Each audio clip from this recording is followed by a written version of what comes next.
doctor.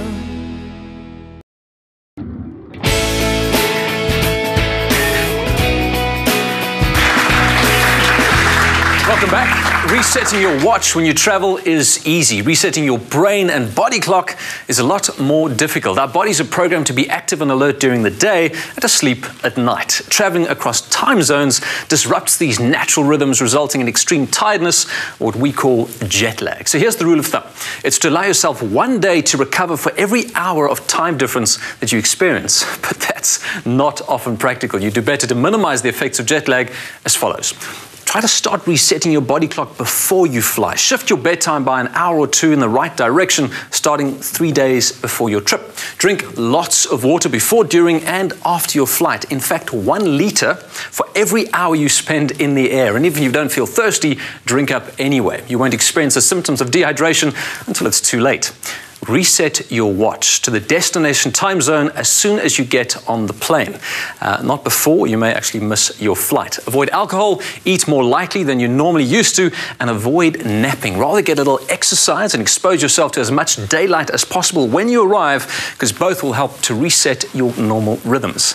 Now, these two have probably experienced more jet lag than most, but you've never seen it because either they manage it really well or they hide it very effectively. Would you please give a big round of applause to our good-looking globe-trotting duo, Jeannie and Janez.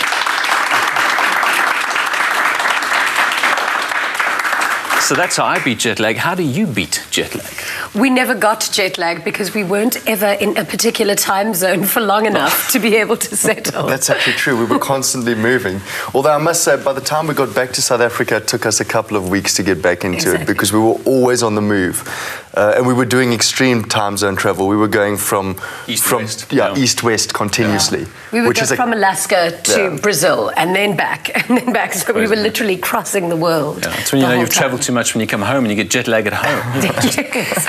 You know you travel too much when you wake up in the morning, roll over and dial 9.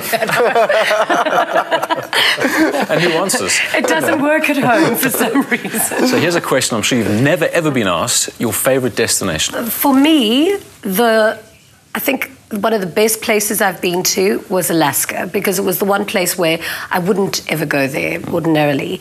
And I really loved it because it was totally surreal.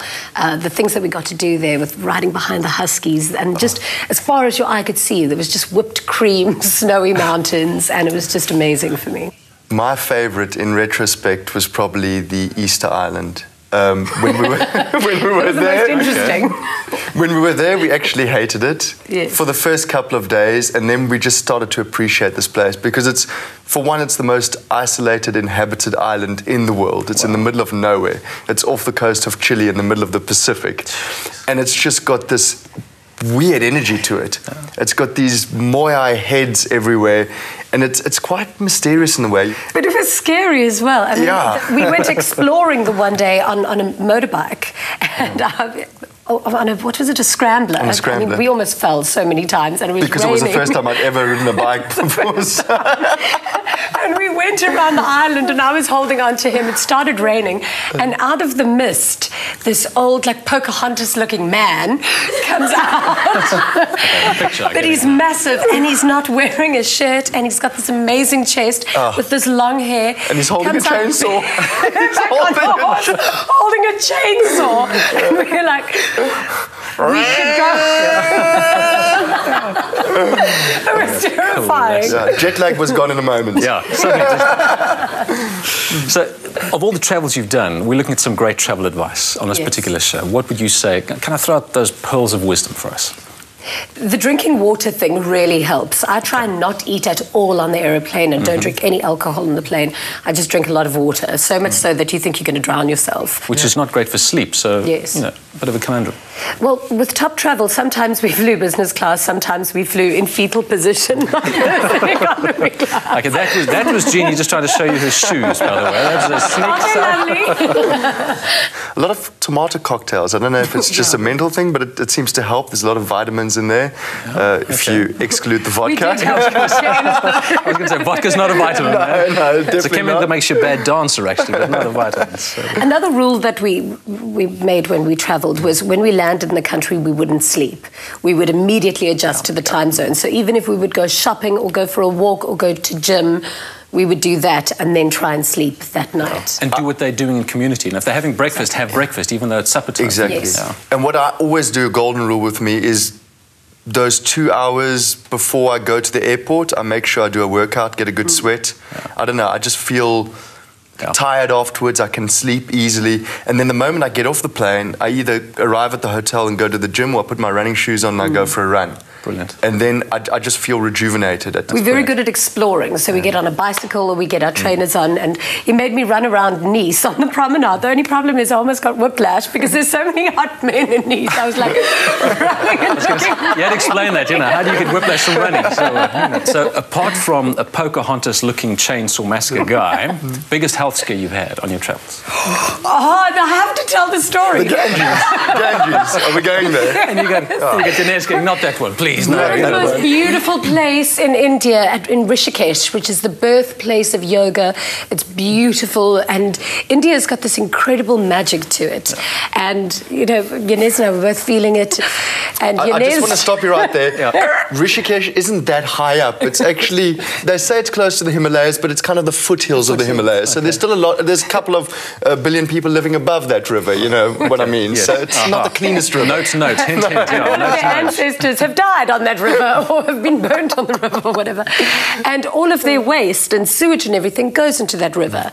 And Janez sees this river and runs towards it, and like Baywatch takes his shirt off and dives in, comes out, and a couple of hours later he had fecal ingestion and lost 8 kilograms in that one day. That was the most humbling and humiliating experience of my life. But yeah, don't jump in the Ganges. No, thank you for that. Great advice, probably the best advice, you know, which is great. In fact, 100%. if you're watching this, traveller's diarrhea, the most common travel-related illness, and like Janez said, can ruin a great trip. Best events, not treatment, avoidance. Safe eating means this: boil it, cook it, peel it, or forget it. Huh? Great rule. The ultimate carry-on bag. I wanted to ask you guys about this. How do you pack for a carry-on bag? Not put your check-in. Janez, what have you got there? Well, I'm going to show you what I've got. We can compare here. All right. Jeannie, obviously, we didn't bring her carry-on bag because how many do you normally bring? To say that he takes a carry-on bag like this, but actually he takes all of that and throws it into my handbag. Sometimes I do. These work like a wonder. That's like a comfort. You've got to start with essential needs and then basic needs and comfort. So what's essential? What would you not leave home without? Well, an iPad. Okay. Because you've got to communicate with your family, especially if you've got kids and family at home. Yeah. This is golden. It doesn't weigh as much as that one over there, so this one works. What is the wheel? This, when we're speaking about exercise, I don't know why you hold this out now, but this wheel is what I travel everywhere with, because basically you slide it through like this and it's the best workout you can get. It's great for your core and you feel great. great. Show us how you do that? Go for it. Always a spare pair of undies are good. And socks. Yeah. And socks. Okay, well, I got to tell you, so far we're identical, man. I bought I covered mine, you know. There's my sort of spare underwear. There's my, I bring one of these. Actually, just in case, because you never know. You get off the plane and is it going to be hot, cold? Exactly. Is it going to rain? You've got to have some sort of protection and cover. Exactly. International plug? Yeah. Yes. Mobile phone. You never travelled with one of those. Oh, well, I learned my lesson. You are totally faking it now. I learned my lesson. I probably just bought this like 10 minutes ago. But anyway, you need one. All right.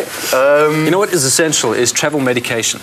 Okay? If you've got medication, if you have any kind of chronic medication, that's the first thing you put into your overnight bag. Exactly. Because if something gets lost in your luggage and you're lost without that, not great. In fact, I've got mine I've got a couple of things. Alcohol sort of, not swab, but a wipe. Do you guys use that? That waterless hand sanitizer? Yes. It's not a very guy thing to do. Okay, here are the two guys that do use it. But literally, remote controls, your seat, everything regularly. That's how you stay healthy on a trip. Lip gloss. Lip gloss.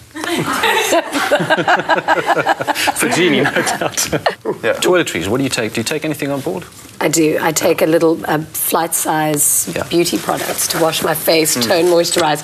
I always wear a hydrating mask on the plane when I fly. Okay. Obviously, tickets, plane, books, Kindle, which is great. Yeah. So, okay, those are the essentials. I can't think of anything else that would be vital. I'm like a baby when I travel. I get on that plane, I sleep, and I wake up when I land. What about our audience? Have we thought of everything? I mean, when you travel, what do you put into a carry-on bag? Any suggestions? Actually, yes. you guys just went through your baggage, and one thing I've sort of noticed that is missing, your cameras. What about those memories when you travel around the world? You're so right. In fact, you've got to see this bag, man. Look at this. Isn't this cool? That is a great bag. Yeah, that's a fantastic bag. Camera.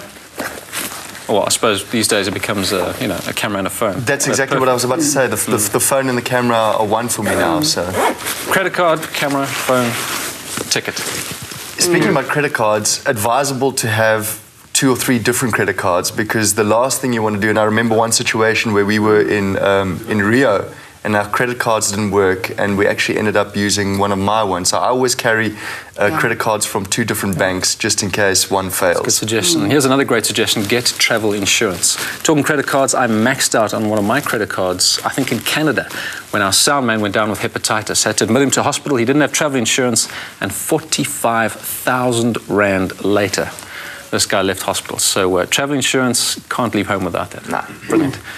Upgrades. How do you guys get upgrades? Eh? Do you ever get upgrades? We do get upgraded quite regularly, but it's a battle. We've got to fight for them or bribe for them. If it's a guy, Jeannie usually goes in. If it's a girl, I usually go in and work my magic. So we try our best. People are watching this. We're never going to get an upgrade again. So we've given away our tactics. Mind you, it's worked a couple of times. It's worked a couple of times. Guys, the other thing you want to take on a trip like this is you want to take some sort of travel emergency medical kit. I want to live the best life.